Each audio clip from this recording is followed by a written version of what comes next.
Did you know putting on a uniform can make you a different person, and you won't even notice it happening? In 1971, Stanford psychologist Philip Zimbardo gave ordinary college students either a guard uniform or a prison jumpsuit.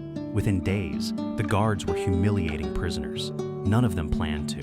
The clothes just quietly moved the line. Psychologists call this de-individuation. When you wear what everyone around you is wearing, your sense of individual identity fades. And when that fades, so does your personal moral code. You stop asking, what would I do, and start asking, what do people like me do? It doesn't just happen to riot police or street gangs. Studies show it happens to nurses, to sports fans, even to Little League coaches in matching jerseys. The uniform is the trigger.